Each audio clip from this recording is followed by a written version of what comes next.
Good evening to you, everyone, and welcome. Day number 143. Title of the program tonight is War in Ukraine. Of course, updating. We do have Zhenya back, and the Kremlin has given an ultimatum. This has been kind of coming over the last 24 hours through Shoigu, through Putin, and through others. We're going to talk about that. In fact, it's just hitting Western media now. In fact, it's really interesting. New York Times just pops it up here. Russia signals a more aggressive phase of its invasion. That was just posted minutes ago, but we were actually ahead of it and had it ready to go for tonight. So we're going to be talking about that. And I thank you for being here. Day 143, we are a family, we are a community, and we're doing the right thing by supporting Ukraine, not only by getting the truth out, but with also our prayers and our finances. So thank you. Thank you to Jeffrey Burnett for all the moderation. That has been a huge help. And for all of you guys in here talking, educating, chatting, sharing, liking, all of that. It is vitally important. So late Saturday evening, we are a little bit after 9 o'clock, a little bit after 4 a.m. in Ukraine. Zhenya this morning will be rolling out to a camp. And let's get him in here and get going. Good morning to you, bud. Dear friends. Try that again. I got to turn the mic up. Good morning to you. Good evening, dear friends. Thank you, buddy. Hope all is well. A tough couple of days over the last couple of days. And I guess that's real good English there, but we're getting the message across. This is live stuff. With that said, Zhenya, I know you're getting ready to roll out in a few minutes, and we want to give everybody the update, keep them focused on what's going on. I've got stuff ready to go, a couple of videos we're going to show, but most importantly, it's some of our banter back and forth tonight with the full update. And I want to start here. Let's go here. Yeah, we're back on the game now. Updated refugee statistics from Ukraine and EU data sources. You know, the numbers that are interesting here are individual refugees from Ukraine that have crossed into Europe, 5.8 million roughly. Now they've went to other nations. Of course, Russia has stolen, but number that's interesting is 3.5 million crossings into Ukraine. Now that's not just Ukrainian citizens. That's Foreign Legion, that's people. I'm going to be a part of that number when I cross that border here in a few weeks. So we are getting some flow in, and we're having some people try to return home, but it's still a massive amount of refugees. And I don't know if you were able to see Larry's program yet from last night, but make sure you watch that. He was talking about you and talking about the refugees.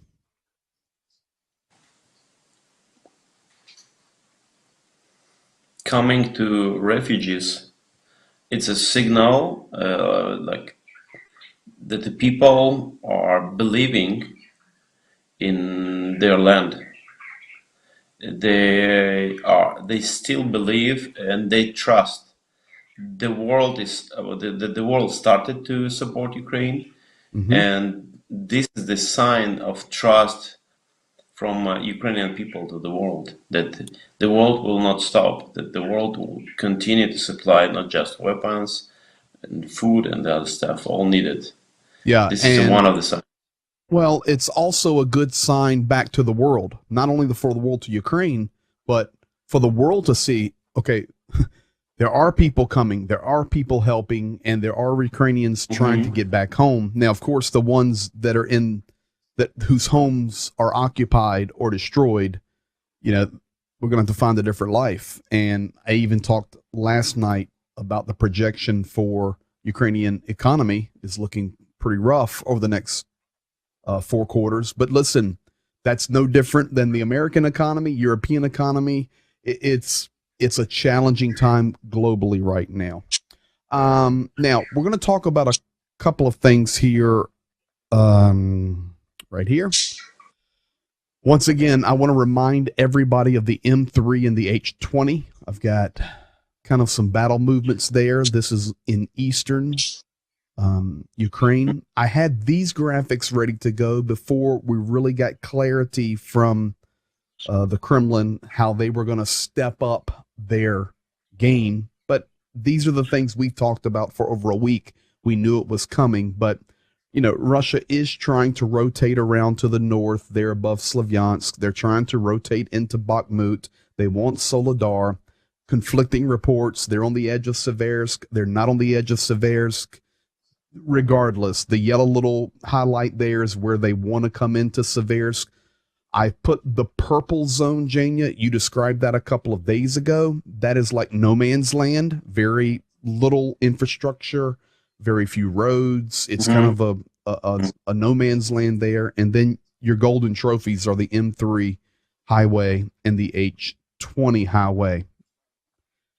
It looks like that Russia is going to attempt to step up their game. The title of the program tonight is The Kremlin Gives an Ultimatum, and we'll get to that in a moment. But before we do that, we're going to come back to the movement, but I want to connect that to something else. Today, Russia came out celebrating the instability of the world. I won't go through all these nations, but you have Italy, changing of the prime minister. Great Britain, changing of the prime minister. Sri Lanka, a complete governmental failure.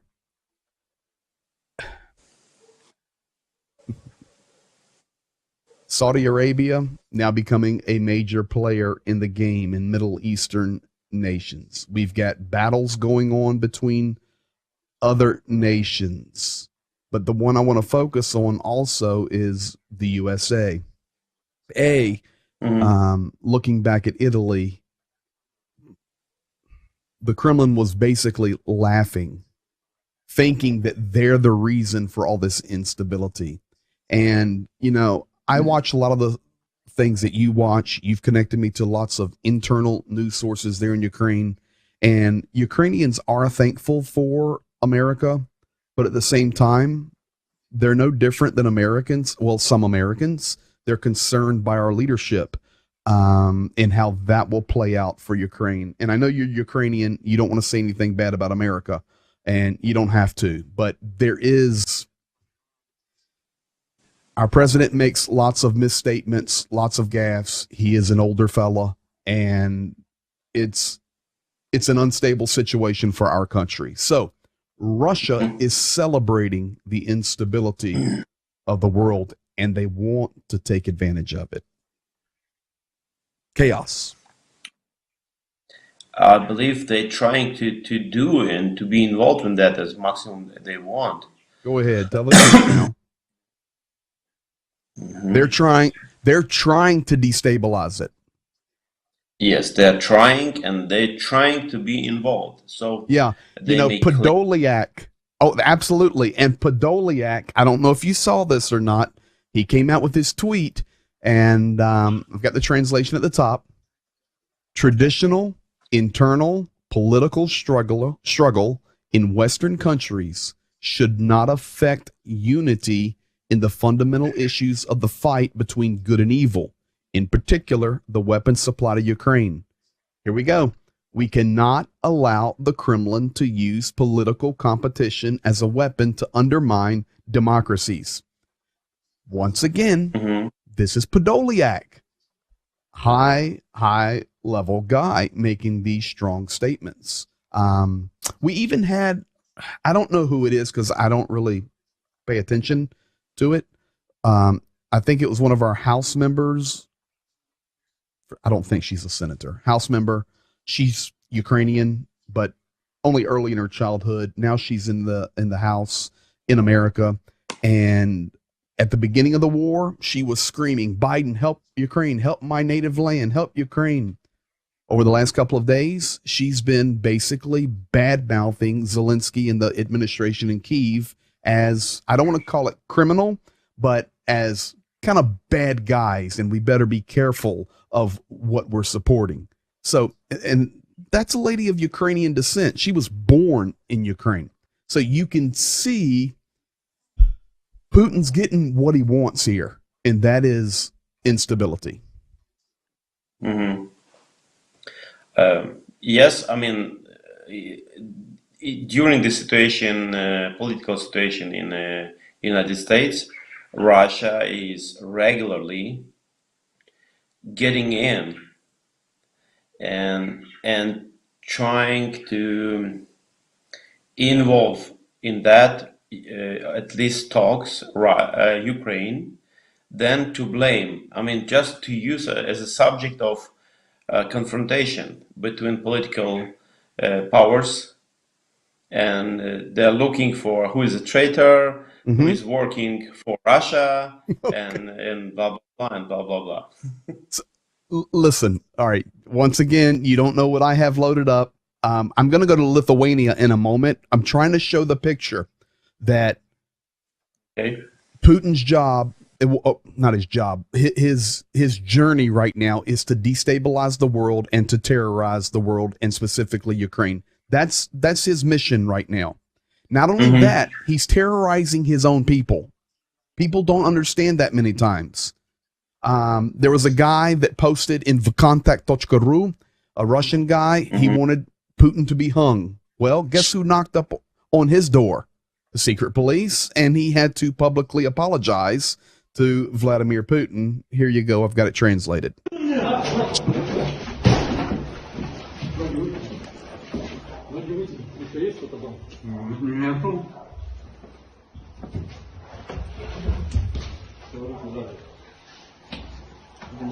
А что, парень, случилось?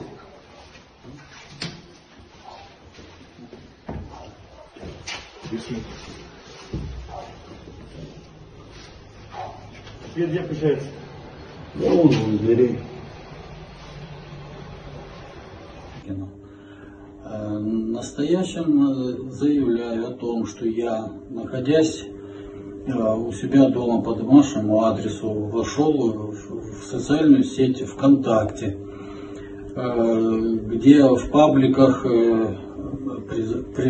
размещал комментарии с призывами о насильственной смерти через повешение нашего президента Владимира Владимировича Путина. Приношу свои искренние извинения лично нашему президенту Путину и обещаю впредь никогда больше этого не делать. So I have a question for you. I mean, there it is. This is in Russia itself. And just because that guy had on camouflage does not mean he was in the military. Lots of people wear camouflage as a look in that age group. He may have been in the military. Of course he was in the early days. He's old enough for USSR. But does that stuff really happen?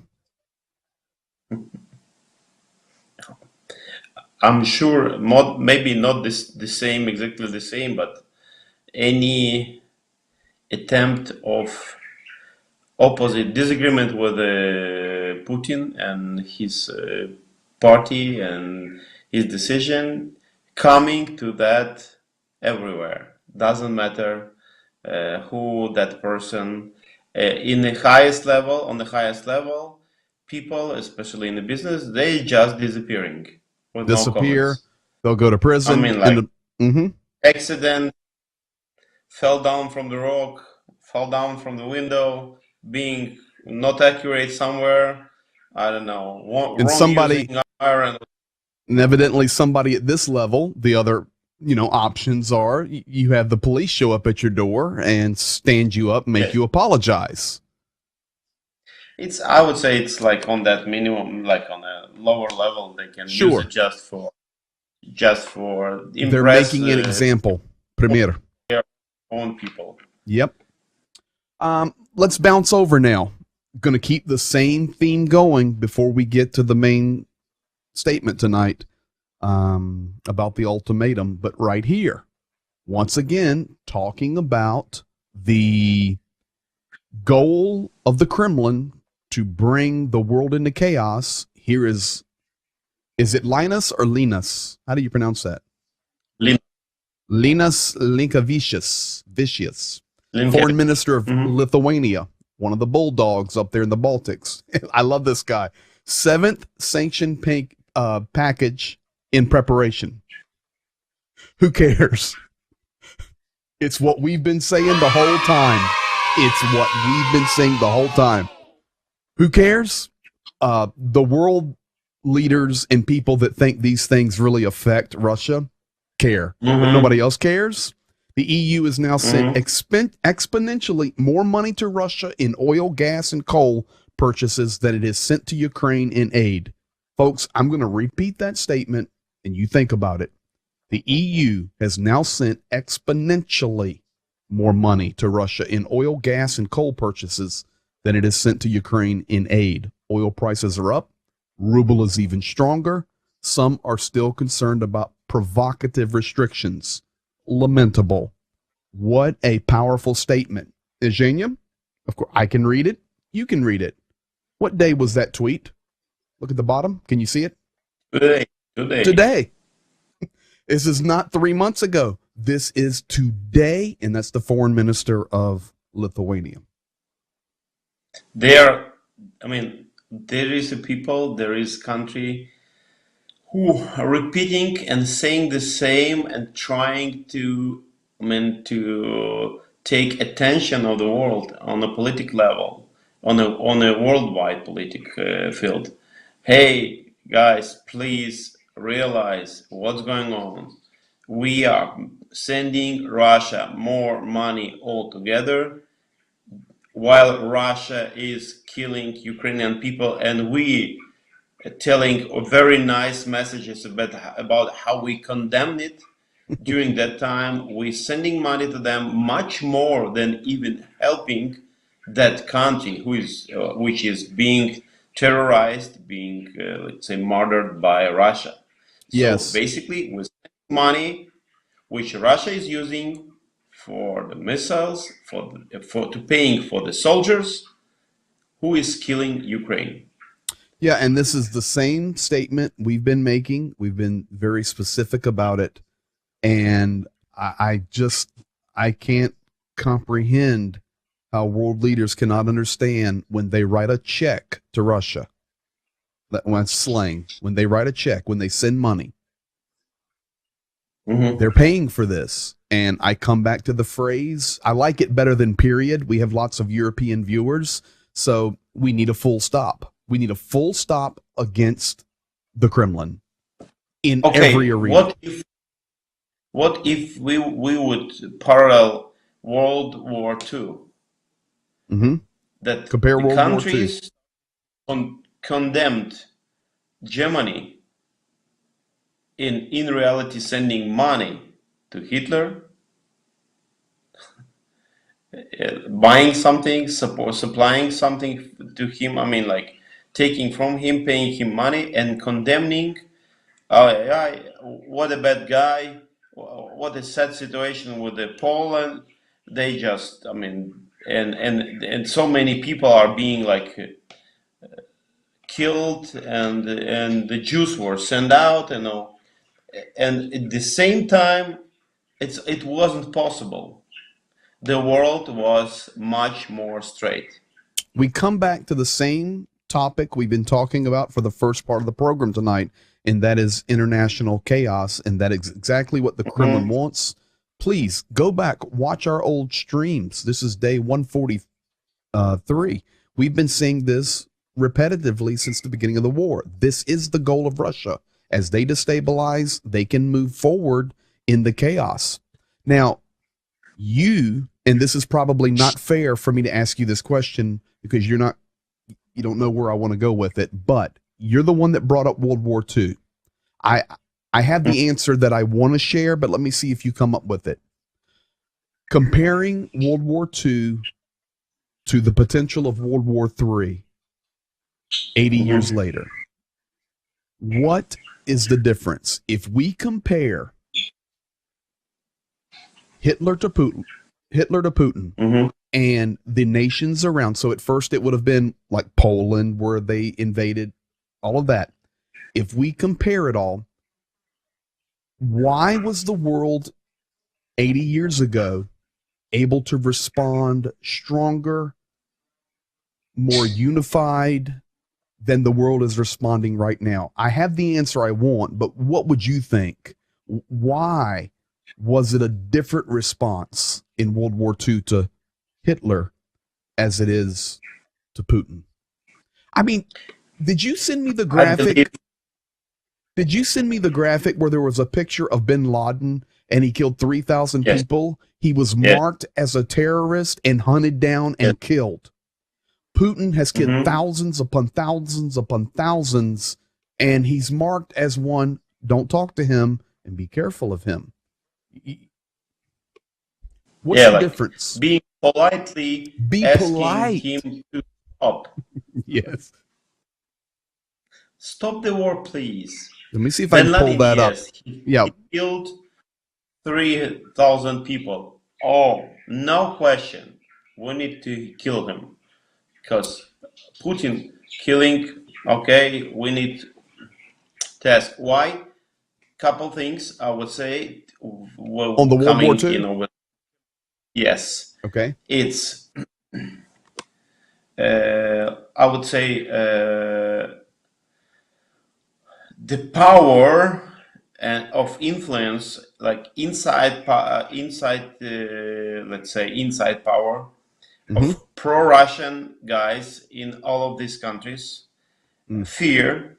Good point. It's principle. It's a principal position of fear, and surely the money control.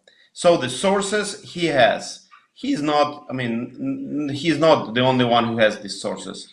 So why the world is listening to him? So question: because of nuclear weapon, because of fear, and because of, let's say, people who are not just representing but doing his work in this country. This is what I believe. Like if we compare it, we didn't have it in World War II. I'll give you my answer. I think your answers are spot on. Before I give my answer, let me ask you a question. Do you think that Russia, through the past few decades, has tried to manipulate countries and governments and elections and position things for such a time as this? Do you think that's legit? No question. No question.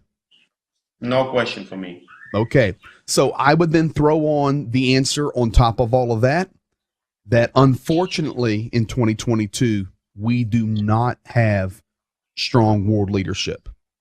It's weak. It's weak leadership, and this is what I was calling, we don't have like black and white position. Like correct. We're trying to sit on the two chairs at the same time. And I mean by that, not just leaders, please. It's like, it's not just leaders. No, it's not. It's governments. It's like, not only that. Putin is bad.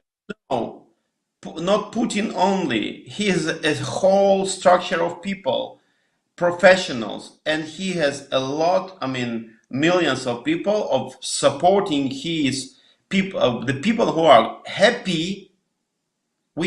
I don't think we would have it in World War II, who are commenting, oh, we need more. It's not enough in Vinnytsia. We need more of that. We need kill them all. Why you stop? Do it not one Vinnytsia, but do it in the 20 other cities. People were not like that. So it's not just, and at the same time, we have it freedom lovers, in the countries who are not trying to avoid any uncomfortable situations.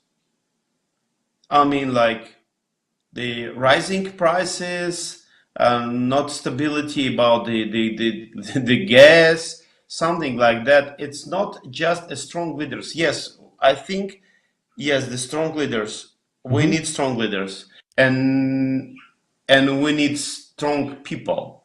Agreed. And we can leave it there. We have a lot of weak people that they want to live inside of their world. And I'll take it a step further.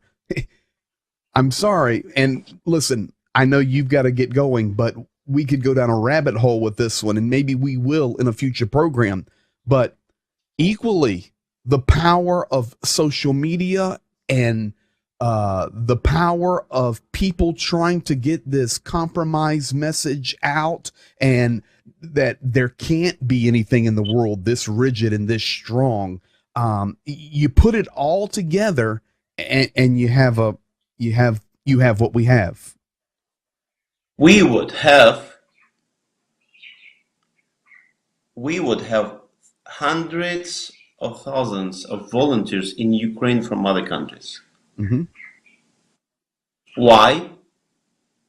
With absolutely realizing position that it's life risk being here.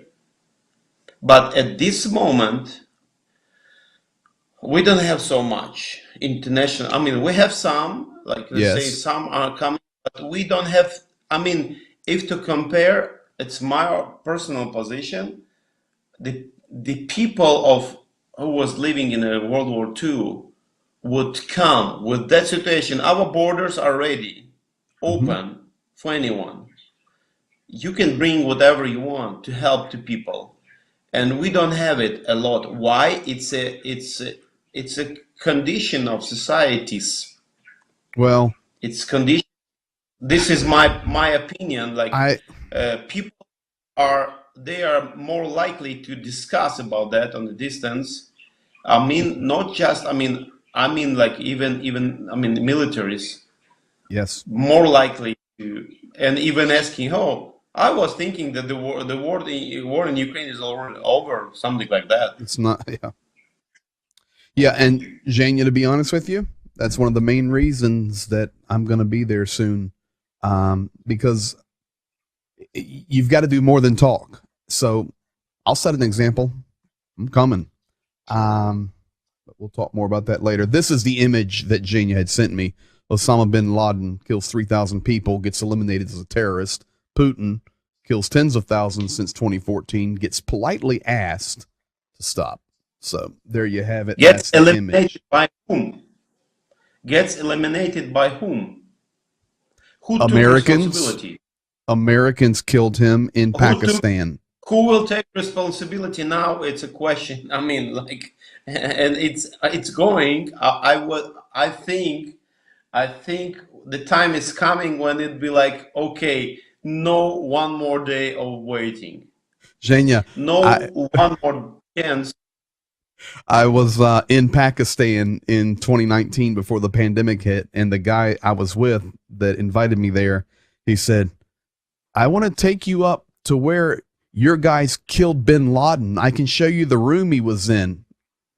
And he said, now it's a little dangerous, but it's up on the border with Afghanistan, but we can go. Everything will be okay. I said, you know what?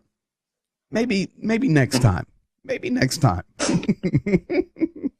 But you're right. It was our guys that got him. You know, who is going to get Putin? Let's go to this one.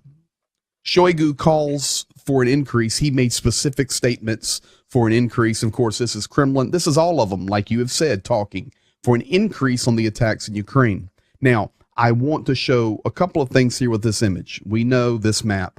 The red is the Russian control. The red little darker red circles is fires and battles and hotspots. But I want to point to the black. Russian facilities destroyed. This is fantastic. You know, we're making... Over 30. Do what? Over 30. 30 already. Yes. So it just shows, okay, they're going to call, but we're going to defend, and we're going to do the very, very best we can. Today, some of the places that have been hit outside of Kharkiv, Cherkasy, in the center there, Dnipro. I want to talk specifically about Nikopol and Zaporozhye. I've got a graphic for that. And of course, Odessa was hit pretty much right after I got off stream last night. Now,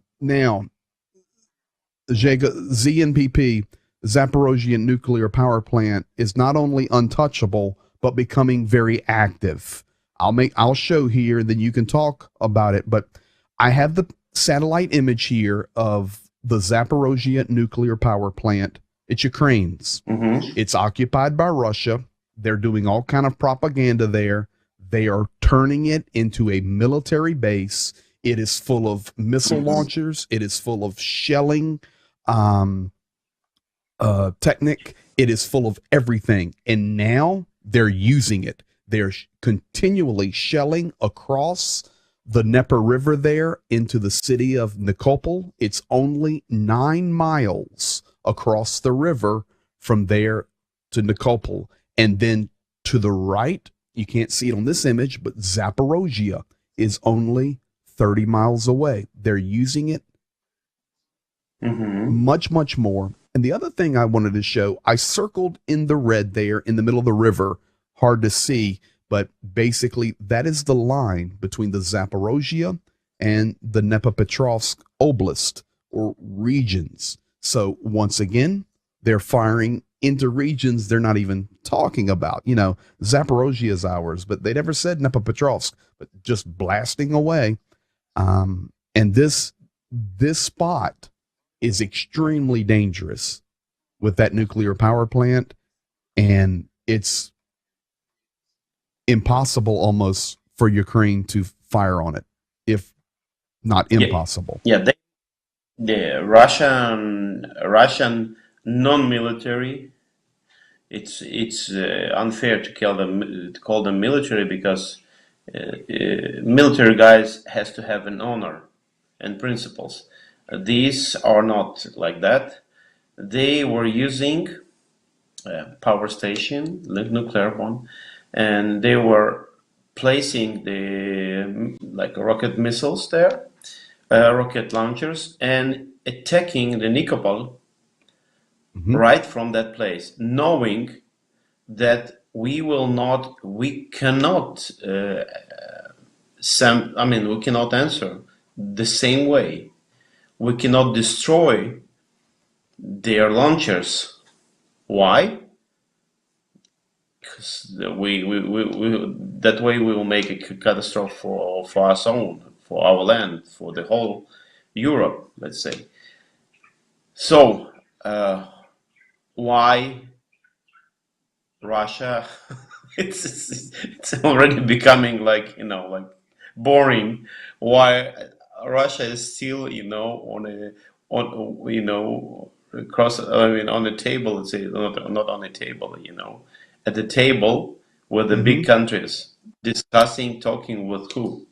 Exactly. People like that, much worse than Bin Laden. Much Zhenya, worse. I would say it like this. My opinion. I actually think Putin wants Ukraine to strike that power plant. He wants to provoke Ukraine to strike that power plant, cause some type of accident, and then he can say to the world, I told you these people were evil, Nazis and fascists. I think that's why they're increasing the provocation from there. My opinion.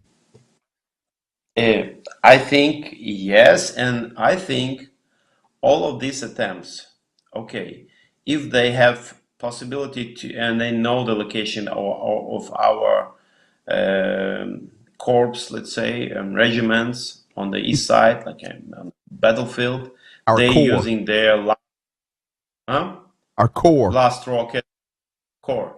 Yeah, because corpse is his dead body. Oh, sorry. Okay. And they can use the missiles, the last they have, to fight as with the military. No. Yes. They're sending them to civilian people,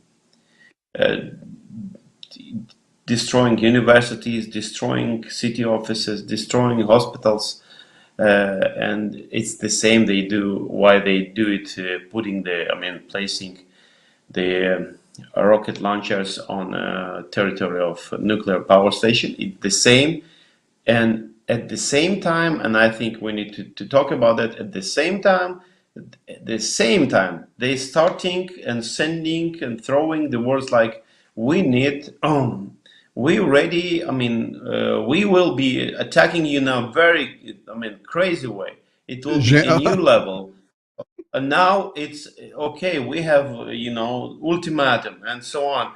Why they do it? Why? Look, Putin personally threatens Kyiv with timeline. Okay. Yeah. Folks, we do not listen. We're prepared with our knowledge and our research. He's there. We're talking during the day constantly, but we do not prepare any script. I prepare the stuff and he talks. It's perfect lead in. Putin personally threatens Kyiv with a timeline in between a week and a half and 2 weeks. Exactly. You're going to come to negotiations on Moscow terms only, and if not, full-scale offensive in Donetsk, full-scale offensive in Kharkiv, and full-scale offensive in southern regions. Question, why? They hardly taking 1 mile. They spend for 1 mile of taking Ukrainian land, like in the area of now Siversk. Like they stuck on a Lysychansk. How long? Correct. Like in reality, okay, let's come. It took them 9 weeks to take Zolota. 9 weeks. Okay. The question, why at the same time they send these messages? Oh, now we will make it serious. Now we will make it bad way. They spending month for like, yes, they have much more soldiers and let's say weapons on that areas, but if we would get enough armor, military, the weapon, we would have other results. But why would that? He is trying and using that. He wants, surely he sends a message to his own country, which is, step by step going down. It's surely, it's going down. It's going to the end. The country it is, and he wants to threat the world, Ukraine, European leaders, world leaders, to create a pressure on Ukrainian government that maybe enough. Let's stop that. That's no more. Why? Because if we would just, forget about missiles and let's move, this attacks on peaceful cities, and we go to the front line, then we see it's not so bad, we can fight. We can fight with that. And give us a weapon, not promises, not help you in maybe in the first blah blah blah we will get in the beginning of December, and surely we will help you. No, it doesn't work like that. It's now. Now our people dying now. So it's getting desperate. We need it now. And this moment, okay, I believe on the south area of a front line, we do have progress. Probably our guys officially will not public it until specific time, but we have some progress. This is why the hundreds of heavy weapons, heavy technique, and heavy cars and tanks and so on moving right now through the Mariupol to that area. They are trying to stop our guys there, but Putin will be using his last attempts because he knows that he's losing war, and the only way he can stop if the world would create a pressure on Ukraine, and Ukraine say, okay, let's start a negotiation. No, and okay, coming from the other side, if you are the winner in the battle, if you are in a strong position. At first, you will be fighting with soldiers, with the military. Absolutely open way, not using power, I mean, a nuclear power station, not using people's life to hide behind, not sending missiles to. No, having the power, you will smash the power. Mm-hmm. No, he is not about that. It's He terrorism. cannot do it. Yes, so he cannot. I mean, he can't, make it with our guys. He can't stop them. I mean, he can't just, kill them and say, okay, well, this is Russian army. We going non-stop. No, it's already proven. It's a sign of a goodwill. Yes, we Yeah, will whatever. see much more. Well, So they will be in place. Let's put it here so that you can go to camp, because I think Yes. he told me before we went on, he says, man, just a little bit shorter tonight. Every other night's good, but I've got to go. I see you want to go there. So I've got you going. So let me make this statement and then we'll tell everybody good night for tonight. I want to show you this. Netherlands will help the UK with large-scale training of Ukrainian soldiers. The British started this week in their own country. The intention is that the Netherlands soldiers will make a contribution from the end of August. This is reported at Defense Ministry today. This is directly from the Netherlands. Now, this is just an example of the statement. Okay, thank you. Thank you for training our soldiers. End of August. It's July the 16th, 17th, where you're at. So that's 6 weeks from now. So this is the question I'm going to give you. Okay. And we can't answer it, but it's just a question. If the world is going to supply some weapons, if the world is going to sanction, of course, we know Lithuania's opinion on that. Who cares? If Britain is going to train Ukrainian soldiers and the Netherlands is going to start training Ukrainian soldiers, well, I won't even talk about when you train soldiers, they have to leave the battlefield. Okay, that's a different topic. I don't even want to talk about that, but that's what happens. They have to leave to be trained. 10,000 out. Exactly. to UK. I know. 10,000. But don't want to talk about that. So this is the question I'm going to give you. If you're going to do all of that, train our soldiers, sanction, talk big, supply weapons, why don't you just stop playing the games and get bold and just come on in here and let's finish it in about a week? Instead of doing all these little dancing around, oh, we're training soldiers, we're sending in HIMARS. Yep, we're not buying oil anymore, but openly, we train soldiers, we do this, we do that. Just come on in here and let's finish it. That's my opinion.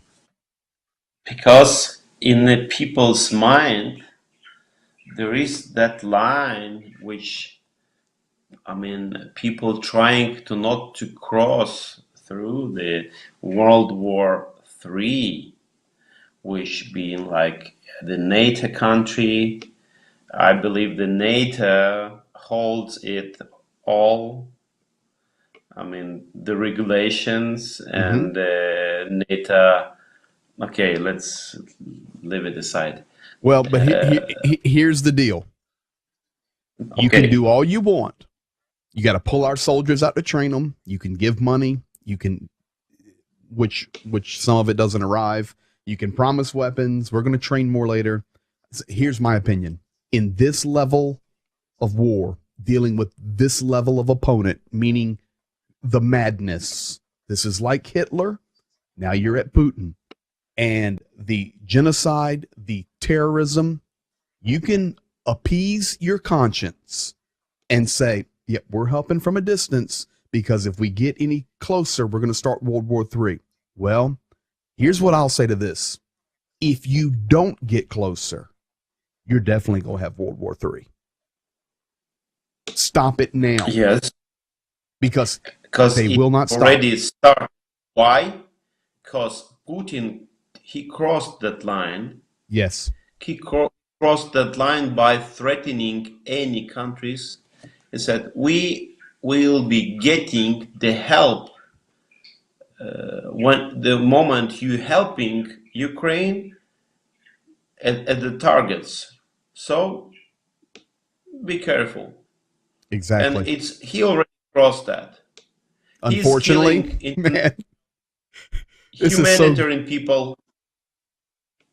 This is so good tonight. He's already crossed it, and it takes us right back to all the things we were talking about, the difference between World War II and now, and really the weak leadership. Honestly. Man, you understand, they were doing it they were doing it years, sending messages, laughing, calling the bad way, the worst way, the leaders of the world. They and telling things like we can make them, like to the dust in the 2 minutes. We will send our nuclear weapon and nuclear, a cruise missile, and we will make it like that. They were doing it years, and the world was just ignoring it. But they are not like in North Korea. They are like not a small country who's like playing there, inside of their country. They manipulating, and threatening the countries, not being one of the biggest country. And the only way to talk with it's a unity of other group of countries to say, no, we have power as well. The power of unity, the power of power agreement, and we are ready to fight when, it's like somebody wants to to rob you like on the street. So, some guys, sometimes the first thing which stops him, it's being, not fear, being not scared of him, looking at his eyes and, hey, oh, come on, like, are you kidding? I will fight to the end. Okay, you haven't, one more stop. You've never told anybody that, have you?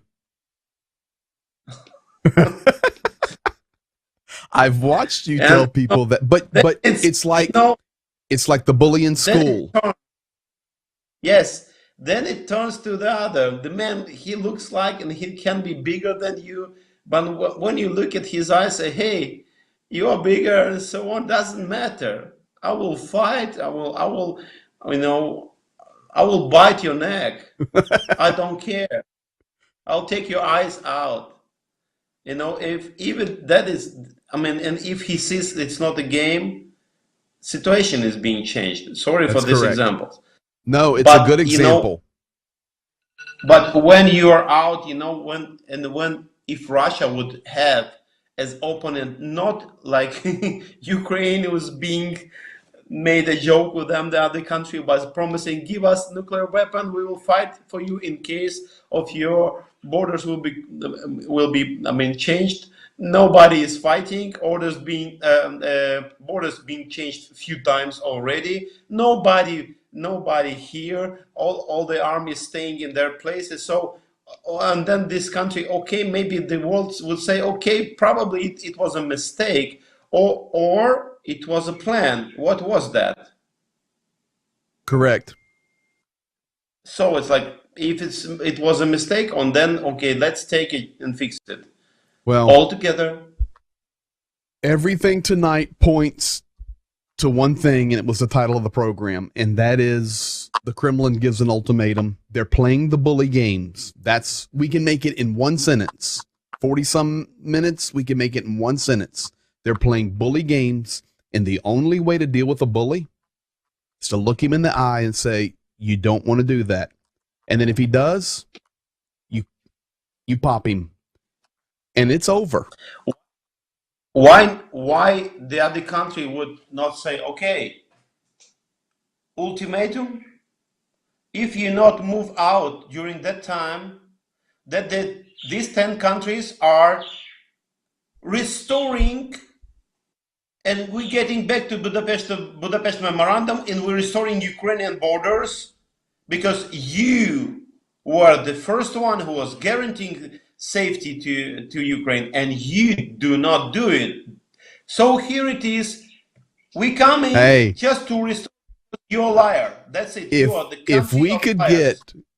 I plucked a nerve. You're supposed to be going to camp. Sorry. Listen, if we could get Winston Churchill and Ronald Reagan, just listen.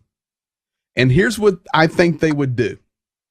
They would roll a construction team into Mariupol, tractor trailers and boats, and they would tell Putin, we're going to start rebuilding this city, and we're going to rebuild everything you destroyed and restore Ukraine to its borders. The first bullet, not a missile, the first bullet that we hear, we will level you. That is how you deal with a bully, not in the cowardice of the way we're seeing it. And it's been called out today by many world leaders. So we'll see. Well, Bud, thank you. That's where we're at. Day 143. Enjoy the camp. Now, are you staying there? The what? Yeah, we do refugee kids. Yep. Tell everybody as we close out, we're doing a camp for refugee kids. A camp for refugee kids and all the kids from the refugee families. We cover them. They go there for free. We take them for free. We transport them.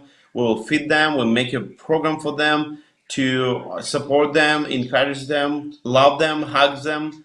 And we take this short break. By helping, and Putin wants for all our kids would skip their summer. So we decided we will give our kids a week of the camp. Doesn't matter what Putin wants. We don't care. We'll make it. They will be loved. They will have fun. They will be happy. Yes, surely we need to make sure that it will be safe for them. Sure. But we do, and we're paying. We're covering. We bought food for them. Everything, the gifts. Now this is everything. This is all of our community here and Bethel Life and all of our church working together, helping in this.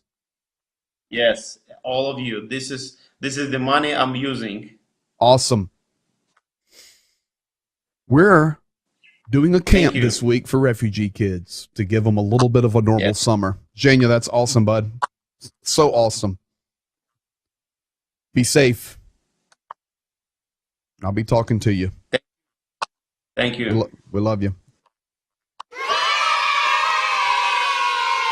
All right, everybody. There you have it. That's day 143. And probably the best news of everything's right at the end of the stream. Doing a refugee camp for kids. And you helped support it and pay for it. What a blessing for your soul wherever you're at around the world if you've donated to blwc.org. Kids who wouldn't have anything this summer, at least going to have a few days of being able to jump in a river. Mm-hmm. So thank you guys, as always. We love you. Be blessed. Thank you to everybody, all your chatting, communication, Jeffrey Burnett moderating, everybody that makes this a great community. Be blessed. Saturday night, Sundays tomorrow. Make sure you're in church somewhere. If not, pop online, blwc.org. Be blessed, and we'll see you in 23 hours. Good night.